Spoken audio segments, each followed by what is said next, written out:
에브리원 여러분 안녕하십니까. 오늘은 골든트리 투자자문의 이준수 부사장님 모시고 말씀 나눠보겠습니다. 안녕하세요. 네, 안녕하세요.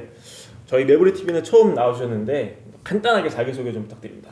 네, 안녕하세요. 저는 골든트리 투자자문에서 상품 전략을 총괄하고 있는 이준수 부사장입니다. 대우증권 15년 경력이 있고요. 네, 그리고 지금은 은행 PB, 증권 PB 상대로 많은 강의 활동이 있고, 네, 우리 골든트리 투자자문에서는 상품 전략에 대한 운용 및 리서치 이런 것들을 총괄하고 있습니다. 네, 골든트리 투자자문이 어떤 회사이고 어떤 서비스가 있는지는 인터뷰 말미에 조금 더 여쭤보도록 하고요. 금융시장 관련 질문 좀 드리겠습니다. 먼저 채권 시장 얘기 좀 해보려고 하는데 올해가 채권이 버블이 너무 깨졌기 때문에 내년에는 채권이 좀 좋아질 것 같다 이렇게 사전 인터뷰에서 말씀을 좀 해주셨는데 어떤 얘기인지 먼저 들어가 볼까요? 예, 우선은 이제 우리 채권에 대한 관심이 시장에 굉장히 높습니다. 근데 그거는 내년에 채권 투자로 돈을 좀 많이 벌 수 있다는 기대가 있다는 거죠. 자, 근데 우리 채권 투자에 대한 얘기를 하기 전에 먼저 좀 그 채권의 속성을 좀 간단히 한번 짚어보고 싶어요. 우리가 이제 사실은 뭐 미국에 대한 얘기를 하지만 사실 투자를 할 때는 한국에 대한 투자를 많이 하잖아요. 네. 그럼 이제 한국 국채 금리의 변화를 얘기해야 되는데, 근데 그게 사실은 미국에 대한 변화를 전망하는 것이 한국에 대한 전망과 거의 일치합니다. 왜냐하면 우리가 주로 이제 투자를 하는 관점에서 많이 보는 금리는 보통 10년물 금리예요. 이 장기물 금리가 이제 미래를 반영하면서 뭔가 시장의 변화를 빨리 반영하거든요. 근데 우리 한국의 10년물 금리는 미국의 10년물 금리와 너무나 똑같이 움직입니다. 뭐 최근 2년, 3년은 더더욱 그렇고요. 그래서 결국 한국의 경제 사정과 물가 상승에 주목해서 어떤 금리 변화를 전망하기보다는 미국의 물가와 경제 변화, 통화정책 변화를 얘기하면서 한국을 전망하더라도 거의 틀린 게 아니라는 거죠. 그래서 미국 얘기를 좀 더 집중할 필요가 있고 있습니다.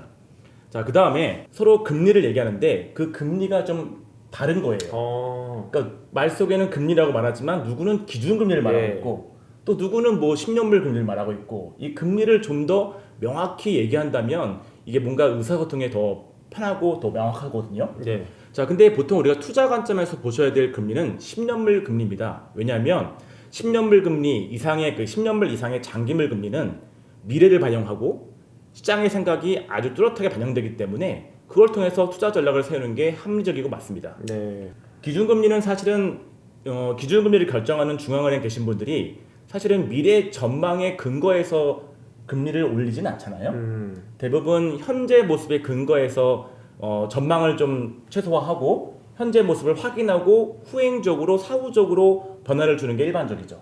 자, 그래서 특히 경기의 방향이 바뀌는 변곡점에서는 이 기준금리와 10년물 금리의 움직임이 굉장히 다릅니다. 다시 말해서 기준금리가 꺾이기 전에, 인하되기 전에 10년물 금리가 먼저 꺾이죠. 먼저 인하되고 또 기준금리가 인상되기 전에 10년물 금리가 먼저 상승 전환되는 게 일반적인 패턴이죠. 그렇군요. 시장이 더 앞서가는 거죠, 그죠? 연준보다. 예. 장기물 금리가 떨어지면은 이 국채 가격과 이 국채 수익률은 반비례하기 때문에 네. 채권을 사면 돈을 벌 수 있는 뭐 이런 구조가 되는 거죠. 예, 금리가 하락하면 우리 채권의 가격이 상승하죠. 우리가 채권 투자하면은 이자 수익과 그 다음에 금리 변동에 따른 자본 차익을 얻게 되는 건데, 예, 이제 이자 수익, 그거는 이제 거의 고정 수익이죠. 근데 이제 금리가 하락하면서 채권의 평가 가격이 상승하는 그런 자본 차익을 얻을 수 있는 이제 그런 메리트가 있습니다. 네. 그래서 올해 같은 경우는 이제 금리가 엄청 올랐기 때문에 채권이 정말 박살이 났잖아요. 예, 올해 채권 투자 수익은 정말 끔찍합니다. 가령 이제 미국의 그 국채 10년물 같은 경우는 보통은 이제 보통은 수익이 나죠. 뭐 크든 작든 간에. 근데 올해 미국채 10년물은 최근에 금리가 좀 하락해서 약간 좀 호전되긴 했습니다만 아마도 미국 국채 10년물의 총 수익률, 즉 이자 수익과 자본 손익을 다 합친 토탈 리턴 기준의 총 수익률은 올해 거의 마이너스 한 17%까지 하락했던 기록이 있습니다. 네. 미국에는 1870년대부터 미국채 10년물의 연도별 수익률이 기록이 되어 있는데 그 150년 정도 됩니다. 예. 이 150년간의 미국채 10년물의 연도별 수익률을 한번 분포를 그려보니까 올해의 수익률이 가장 최악의 수익이 나오더라고요. 150년 만에 가장 나쁜 기록이. 예, 맞습니다. 그래서 이게 그냥 간단하게 50년 만의 최악이 아니라 거의 우리 인류가 금융의 역사를 기록한 이후로 채권 쪽에서 가장 많이 깨진 해로 아마 기록될 것 같다. 지금 살아계신 분들 중에는 최악의 해겠네요. 그렇죠. 모두가 다 최악의 상황을 경험한 거고요. 자, 그런데 금융에는 이런 패턴이 있죠. 이런 법칙이 있습니다. 급락하면 그다음에 급등해요. 이제 올해 금리가 급등해서 채권 투자 수익이 최악이었다. 그러면 급등에 대한 반작용이 내년이나 내후년에 나타날 가능성이 크다고 볼 수 있죠. 채권에 큰 기회가 열리는 거네요, 그죠? 예, 분명히 올해는 금리가 많이 올랐으니까요. 그래서 이제 그 과거를 보니까 올해를 제외하고 채권이 가장 최악의 성과를 기록했던 해가 한 3개년도 있습니다. 1994년, 보통 1994년을 채권 대학살의 시기라고 보통 말하기도 해요. 예, 그때 이제 그 엘리언 그리스펀 원장이 그 의장이 그 인플레 잡겠다고 막 금리 빠르게 올리던 시절이었거든요. 네. 1994년 또는 1980년 그리고 1999년 이 3개년도가 금리가 급등해서 채권의 투자 수익이 아주 안 좋았던 해입니다. 예. 근데 올해는 그때보다 더 안 좋아요. 그런데 방금 말씀드린 것처럼 급락 다음에는 급등 또는 뭐 급등 다음엔 급락 이런 게 나오니까 가령 1994년에 금리가 급등해서 채권 투자 수익이 망가졌어요. 엄청 망가졌습니다. 근데 1995년 그 다음에는 반대로 금리가 하락해서 채권 투자 수익이 10% 이상 난 거예요. 또 1980년에 금리가 급등해서 채권 투자가 엉망됐고요. 그리고 1981년은 소폭 올랐지만 투자 수익률이 그러나 82년에는 무려 채권의 투자 수익률이 40%가 나왔습니다. 어이구. 그 말은 다시 말해 금리가 엄청나게 하락했다는 얘기겠죠. 또 마지막으로 1999년 마찬가지예요. 1999년도 금리가 급등해서 채권에서 마이너스 10% 이상의 손실이 발생했는데 그 다음 연도인 2000년도에는 거의 뭐 15% 이상의 금리 하락에 따른 자본 차익이 발생하면서 큰 수익이 발생했습니다. 예. 그러니까 이런 반작용을 고려해 본다면 올해 최악의 성과는 어쩌면 내년 또는 내후년에는 좋은 성과로 이어지지 않을까. 뭐 이런 기대를 좀 해볼 수 있다는 거죠. 그렇군요. 네. 자, 그렇다면은 내년 어느 시점에 채권 가격이 좋아질 거다 합리적으로 기대할 수가 있는데 네. 지금 아직 기준금리가 어디까지 오를지를 예상이 안 되는 상황이잖아요. 네네. 그러면 이분들은 그래도 사는 입장에서 최대한 싸게 사고 싶은 게 인지상정일 텐데 네네. 기준금리가 더 오르면 왠지 장기물 10년 30물짜리도 오를 것 같다는 거죠. 아, 예, 맞습니다. 뭐 언제 좀 저점을 예측하고 딱 들어가야지 예. 베스트입니까? 이제 그게 이제 참 어려운 얘기 어렵죠. 어려운 네. 얘기고 이제 누구나 다 알고 싶은 얘기인데 예. 뭐 사실은 이제 정해진 답이 있잖아요. 그 누구도 모른다. 음. 그렇지만 이제 제 경험으로는 저점의 기운이 느껴질 때, 뭐 고점의 기운이 느껴질 때는 어떻게든 행동을 하는 게 맞다고 생각해요. 근데 이제 아까 서두에 말씀드린 것처럼 우리는 지금 기준금리를 볼 게 아닙니다. 우리는 장기밀 금리, 10년밀 금리를 봐야 돼요. 10년밀 금리가 올라간다면 채권 투자 수익이 안 좋을 거니까 소위 듀레이션 축소, 단기밀 채권 비중 늘리는 게 맞는 거고 10년밀 금리가 하락한다면 이제 금리 하락에 따른 가격 상승이 커질 거니까 장기밀 채권 비중 늘리는 즉 듀레이션 확대 전략을 쓰는 게 맞습니다. 예. 자, 그런데 지금 미국의 그 금리가 보통 이제 12월 FOMC에서 대충 힌트를 줬죠. 최종 기준 금리가 5.1%까지 뭐 내년 말 네. 정도에 5.1%까지 갈 거다라고 연준이 보통 이제 힌트를 줬는데 문제는 이제 시장에서 그걸 믿지 않는 거죠. 그렇죠. 지금 시장은 여전히 연준 거기까지 못 갈 걸?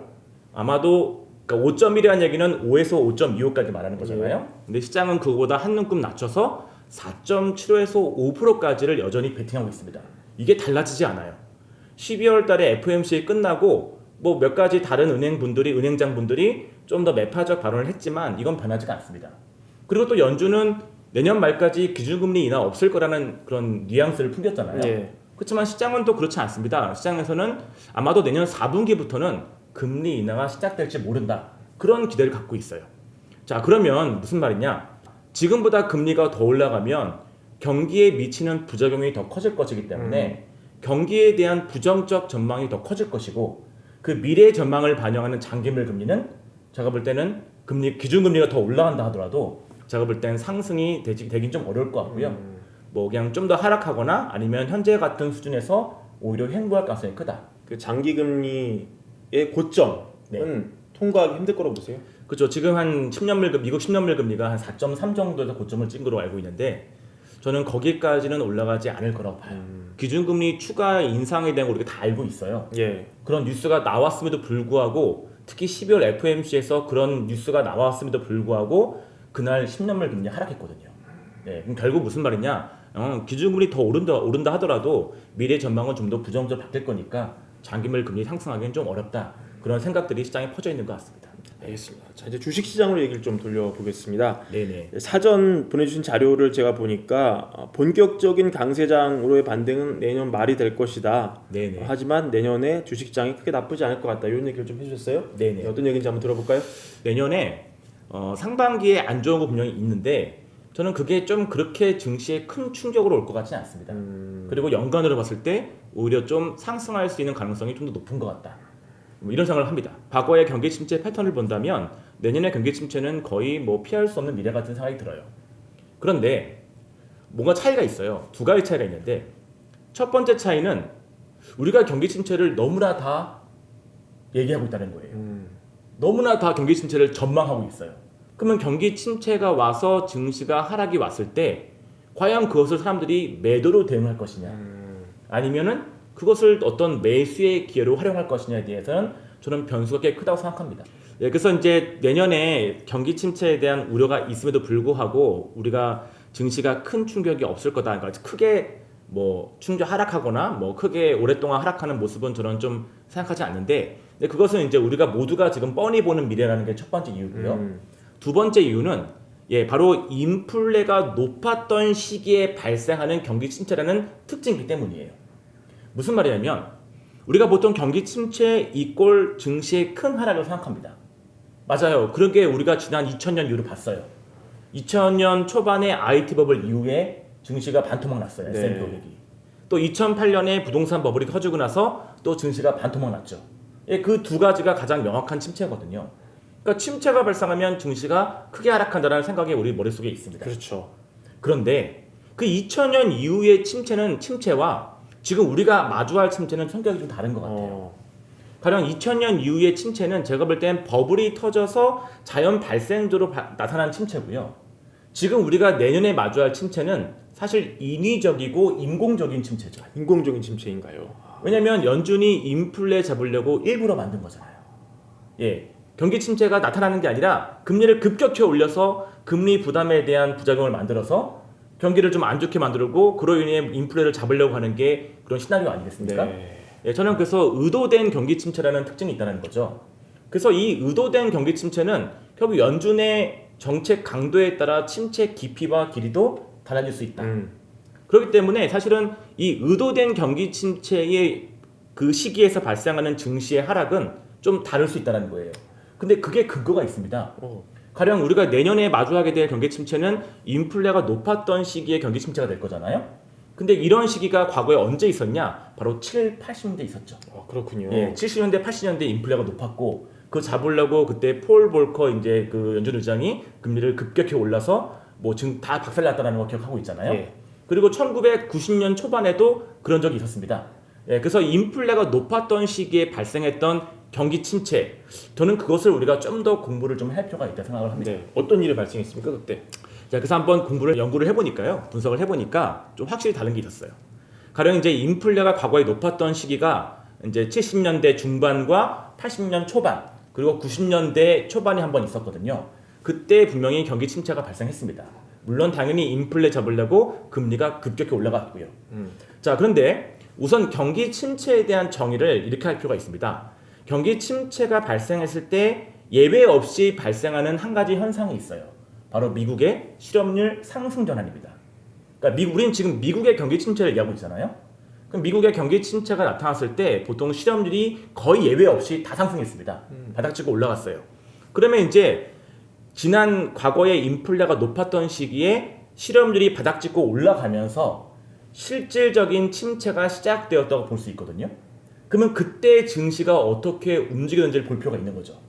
자, 가령 1974년부터 75년까지 이 시기 동안에 그 전에 급격한 인플레가 나타나서 금리가 많이 올라갔고 그래서 그 결과 이제 경기가 망가지기 시작했어요. 네. 그래서 74년부터 실업률이 막 올라가기 시작합니다.